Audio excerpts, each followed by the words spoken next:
Maka Allah Subhanahu wa taala kirim kepada kita bukan cuma konsep, bukan cuma teori. Allah kirimkan untuk kita tauladan dari jenis manusia, min anfusikum, dari jenis manusia yang capek sebagaimana kita bisa capek, yang bisa sedih sebagaimana kita bisa sedih, yang lapar sebagaimana kita bisa lapar. Allah utus dan beliau Rasulullah SAW mempraktekkan Al-Quran ini dalam kehidupan, dan terbukti jamaah yang dimuliakan oleh Allah. Untuk hasil yang maksimal dalam menyaksikan video ini, dapat menggunakan headset, earphone, atau alat bantu dengar langsung lainnya. Sudah, mari kita saksikan. Ayo, kembali ke masjid. Alhamdulillah. Alhamdulillahilladzi manna 'alal mu'minin rasulan min anfusihim yatlu 'alaihim ayatihi wa yuzakkihim wa yu'allimuhumul kitaba wal hikmah wa in kanu min qablu lafi dhalalin mubin. Ashhadu an la ilaha illallah wa ashhadu anna Muhammadan 'abduhu wa rasuluh. Allahumma salli ala Muhammad wa ala ali Muhammad kama sallaita ala Ibrahim wa ala ali Ibrahim wa barik ala Muhammad wa ala ali Muhammad kama barakta ala Ibrahim wa ala ali Ibrahim fil alamin innaka Hamidum Majid. Qala ta'ala fil Qur'anil Karim, bismillahirrahmanirrahim, ya ayyuhalladzina amanu ittaqullaha haqqa tuqatih wa la tamutunna illa wa antum muslimun. Wa qala aidan, laqad kana lakum fi rasulillahi uswatun hasanah liman kana yarjullaha wal yawmal akhir wa dzakarallaha katsira. Wa qala sallallahu alaihi wasallam, la yu'minu ahadukum hatta yakuna hawahu tab'an lima ji'tu bih. Sadaqallah wa sadaqa Rasulullah sallallahu alaihi wasallam. Kaum muslimin jamaah salat Jumat hafizakumullah, tidak ada cara yang efisien untuk meraih yang kita harapkan melebihi dengan cara ketakwaan. Dan tidak ada cara untuk menghindar dari yang kita takutkan melebihi dengan cara meningkatkan ketakwaan. Wa may yattaqillaha yaj'al lahu makhraja wa may yattaqillaha yaj'al lahu min amrihi yusra wa may yattaqillaha yaj'al lahu makhrajan wa yarzuqhu min haitsu la yahtasib. Bahkan para ulama mengatakan, man 'asha taqiyan 'asha qawiyan. Siapa yang hidupnya penuh dengan ketakwaan, maka kehidupannya akan penuh dengan kekuatan. Mari kita tingkatkan takwa kita kepada Allah Subhanahu wa taala agar meningkat kekuatan fisik kita, kekuatan imunitas kita. Usikum wa nafsi bitaqwallah. Kaum muslimin jamaah salat Jumat hafizakumullah. Tema khutbah kita hari ini tentang urgensi keteladanan. Ada dua tugas Nabi. Yang pertama, beliau bertugas sebagai muballigh, sebagaimana yang Allah firmankan dalam surat Al-Maidah ayat 67. Allah berfirman, ya ayyuhan nabiyyu balligh ma ursila ilaika min rabbik. Wahai Nabi, wahai Rasul, sampaikan apa yang diturunkan kepadamu dari Rabbmu. Muballigh atau tabligh. Pada posisi ini, seluruh yang disampaikan Nabi dan diterima oleh para sahabat, lalu disampaikan oleh para sahabat kepada tabi'in, maka para sahabat ini juga bisa sebagai muballighun atau muballighin. Kita pun ketika kita mendengar satu ayat lalu kita sampaikan, maka kita pun bisa langsung disebut sebagai seorang muballigh. Nabi SAW bersabda, "Ballighu anni walau ayah." Sampaikan tentang aku meskipun satu ayat. Adapun tugas yang kedua bagi Nabi SAW adalah uswatun hasanah. Allah berfirman dalam surat Al-Ahzab ayat 21, laqad kana lakum fi rasulillahi uswatun hasanah. Sungguh telah ada untuk kalian pada diri Rasulullah SAW uswatun hasanah, tauladan yang baik. Dan inilah tugas terberat bagi Nabi, apalagi bagi kita, yaitu uswatun hasanah. Tahu kesabaran mudah, tetapi mempraktekkan kesabaran itu uswatun hasanah. Tahu keutamaan salat malam itu mudah, tetapi kita rajin salat malam itu uswatun hasanah. Tahu uang 1 miliar itu mudah, tapi punya 1 miliar itu yang hebat.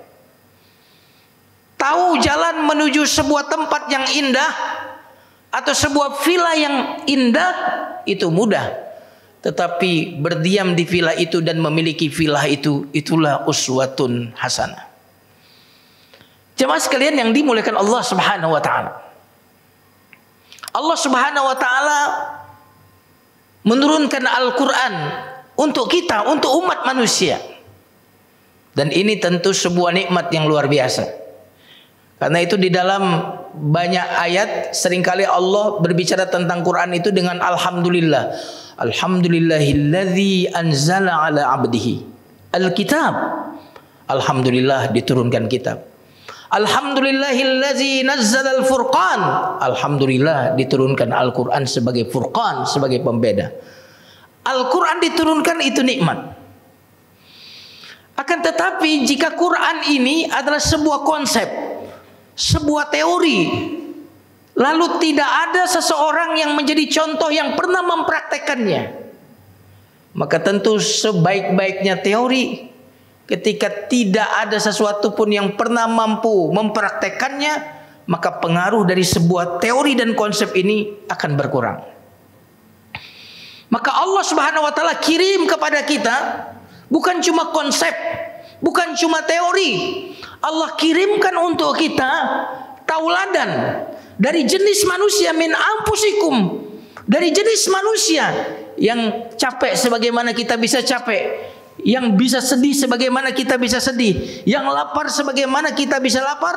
Allah utus dan beliau Rasulullah SAW mempraktekkan Al-Quran ini dalam kehidupan dan terbukti sukses dipraktekkan Al-Quran ini. Maka ini nikmat yang kedua setelah diturunkan Al-Quran, diutusnya Nabi. Karena itulah ketika Allah berbicara tentang diutusnya Nabi, Allah menyebut itu sebagai sebuah nikmat. Allah Subhanahu wa taala berfirman dalam surat Ali Imran ayat 164, laqad mannallahu 'alal mu'minin idz ba'atsa fihim rasulan minhum yatlu 'alaihim ayatihi wa yuzakkihim wa yu'allimuhumul kitaba wal hikmah wa in kanu min qablu lafi dhalalin mubin. Sungguh Allah telah memberikan nikmat kepada orang-orang yang beriman ketika Allah mengutus kepada mereka seorang rasul dari jenis manusia sebagaimana mereka. Allah menyebut diutusnya Rasul itu sebagai sebuah nikmat. Kenapa? Karena Rasul ini adalah yang mempraktekkan tafsir konkret dari Al-Quran adalah Rasulullah Sallallahu Alaihi Wasallam. Jemaah sekalian yang dimuliakan Allah, hidup kita ini pendek sekali. Apabila di antara kita sudah melewati usia 40, berarti lebih dari setengahnya sudah berlalu. Jika yang lebih dari setengahnya ini berlalu sangat cepat, pasti yang sisanya akan lebih cepat berlalu. Ketika kita dalam kehidupan ini tidak diberikan contoh yang dijamin kebenarannya, bayangkan apa yang akan terjadi dengan kita. Usia yang pendek digunakan untuk mencoba dan belum tentu berhasil. Mencoba belum tentu berhasil. Mencoba belum tentu berhasil. Usia kita terlalu pendek untuk mencoba-coba, apalagi mencoba-coba sesuatu yang urusannya adalah surga dan neraka ujungnya. Kita seperti orang yang hanya memiliki satu anak panah dan tidak ada kesempatan lagi untuk anak panah yang kedua. Maka kita tidak boleh menyia-nyiakan satu anak panah ini. Satu anak panah ini harus benar-benar mengenai sasarannya karena kita tidak memiliki kesempatan yang kedua. Hidup di dunia ini tidak akan terulang lagi kehidupan di dunia ini. Maka kita tidak boleh melakukan sebuah kesalahan yang akibatnya sangat fatal, yaitu neraka jika salah, surga jika benar. Maka untuk itulah Allah Subhanahu wa taala anugerahkan kepada kita uswatun hasanah yang dijamin oleh Allah bahwa apa yang keluar dari perilaku beliau, perkataan beliau, seluruh yang dari beliau itu semuanya adalah kebenaran. Wallahu ya'simuka minan nas. Allah itu maksumkan Nabi, pelihara Nabi. Wa ma yantiqu 'anil hawa. Nabi tidak berbicara dengan hawa nafsu. Jemaah sekalian yang dimuliakan Allah, setiap hari kita meminta dalam surah Al-Fatihah dalam setiap rakaat, ihdinas siratal mustaqim. Ya Allah, berikan petunjuk kami untuk senantiasa berada di sirat, jalan yang luas, al-mustaqim yang lurus. Karena jalan yang kecil bahasa Arabnya sabil atau subul. Tapi jalan yang luas sirat. Al-mustaqim lurus. Bukankah ini filosofis dari jalan tol? Jalan tol adalah garis lurus antara dua titik. Dan konsep jalan tol itu asalnya adalah luas, lurus dan luas. Kenapa luas? Nyaman. Kenapa lurus? Singkat. Berarti kita meminta jalan singkat. Jalan yang nyaman, singkat, mudah, cepat sampai tujuan. Apa tafsir dari siratal mustaqim itu? Di antara tafsir yang diungkapkan oleh para ahli tafsir, siratal mustaqim itu adalah Nabi Muhammad sallallahu alaihi wasallam. Karena itu ketika kita beragama ini, lalu kita mengikuti Nabi besar Muhammad sallallahu alaihi wasallam, maka kita mengikuti jalan yang luas dan juga lurus, cepat sampai. Dan aneh sekali, banyak sebagian orang yang justru mengikuti jalan yang bertentangan dengan ajaran Nabi Muhammad ini, sehingga jalannya berliku-liku lagi sulit. Sementara Allah telah mengirim untuk kita as-siratal mustaqim, jalan yang lapang, luas dan lurus. Dialah Nabi besar Muhammad sallallahu alaihi wasallam. Jamaah sekalian yang dimuliakan Allah. Berikutnya, uswatun hasanah adalah syarat berpengaruhnya sebuah nasihat adalah uswatun hasanah.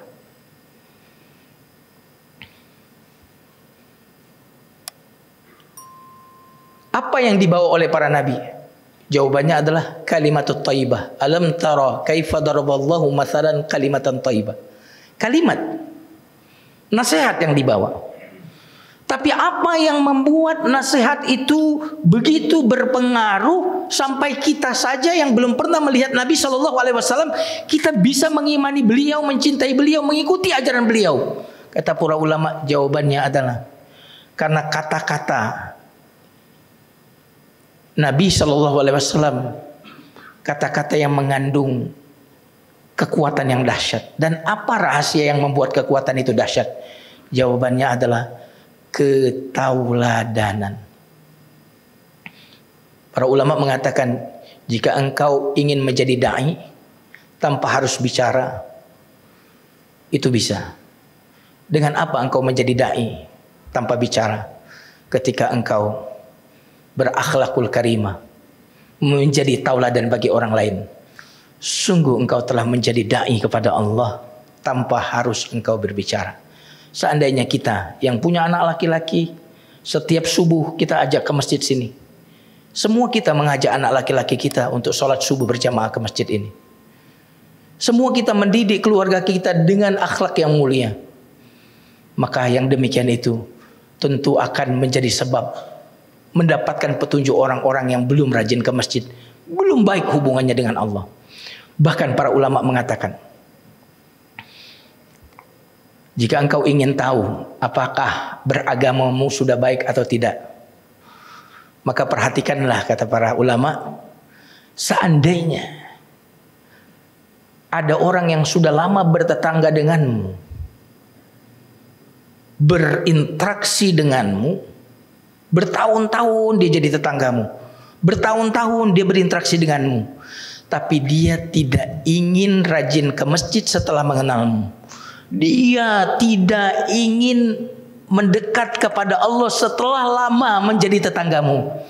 Ketahuilah bahwa kamu belum menjadi seorang muslim atau muslimah yang baik. Kenapa? Karena tak ada kekuatan yang paling dahsyat yang bisa menyentuh hati orang melainkan akhlak mulia. Nabi SAW bersabda, innakum lan tas'aun nas bi amwalikum. Kalian tidak bisa merebut hati orang dengan harta kalian, tapi kalian mampu merebut hati orang itu dengan akhlakmu. Jemaah sekalian yang dimuliakan Allah, yang terakhir, kalau kita punya mobil bagus dan mobil mewah, tapi mobil mewah itu hanya di garasi saja, maka kita tidak akan merasakan nilai dari mobil ini. Tapi kalau mobil mewah ini kita pakai, apalagi di musim hujan sekarang, untuk pergi ke majelis taklim Ustadz Fulan, untuk pergi silaturahim kepada keluarga kita yang di sana, di sini. Ketika hujan turun, kita mengatakan alhamdulillah Allah berikan mobil ini. Agama ini ketika tidak dipakai seperti mobil saja, yang tidak dipakai kita akan merasakan kurang manfaatnya. Maka lama-lama mobil itu akan kita jual.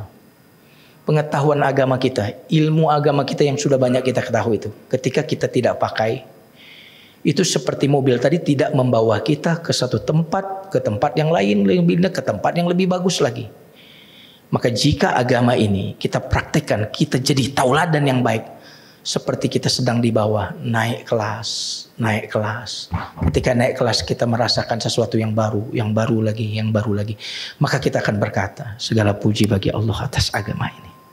Tapi ketika tidak kita tauladankan, tidak kita praktekkan, boleh jadi lama-lama seperti mobil tadi, kehilangan nilainya. Bahkan boleh jadi orang akan menjual agamanya karena merasakan agama ini tidak ada lagi manfaatnya bagi kehidupan. Mari kita tingkatkan iman kita dengan menjadi uswah hasanah. Qala Rasulullah sallallahu alaihi wasallam, kullu bani adam khata' wa khairul khata'ina at-tawwabun. At-ta'ibuna minadz dzambi kama la dzamba lahu, istaghfiru rabbakum innahu wal ghafurur rahim.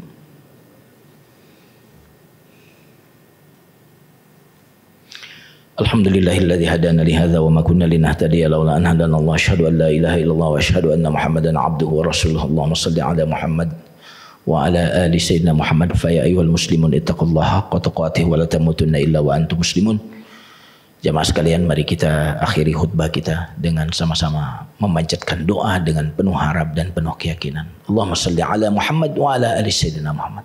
Alhamdulillahi rabbil alamin. Hamdan yuwafi ni'amahu wa yukafi mazidah. Ya Rabbana lakal hamdu kama yanbaghi li jalali wajhikal karim wa azimi sultani. Allahumma urzuqna syafa'ata Rasulillah sallallahu alaihi wasallam. Allahumma arzuqna murafaqata Rasulillah fil jannah. Allahumma asqina min yadayhi syarif syarbatan hani'atan la nadhma'u ba'daha abada. Allahumma farrih bina Rasulullah. Allahumma farrih bina Rasulullah sallallahu alaihi wasallam. Allahumma farrih bina Rasulullah. Allahumma habib ilaina Rasulullah. Allahumma habib ilaina Rasulullah. Allahumma habib ilaina Rasulullah sallallahu alaihi wasallam. Allahumma ruddal muslimina ila kitabika wa sunnati rasulika maraddan jamila. Ighfiril muslimina wal muslimat wal mu'minina wal mu'minat al ahya'i minal amwat bi rahmatika ya arhamar rahimin. Rabbana atina fid dunya hasanah wa fil akhirati hasanah wa qina adzabannar. Subhana rabbika rabbil izzati amma yasifun wa salamun alal mursalin walhamdulillahi rabbil alamin. Aqimis shalah. Ayo kembali ke masjid.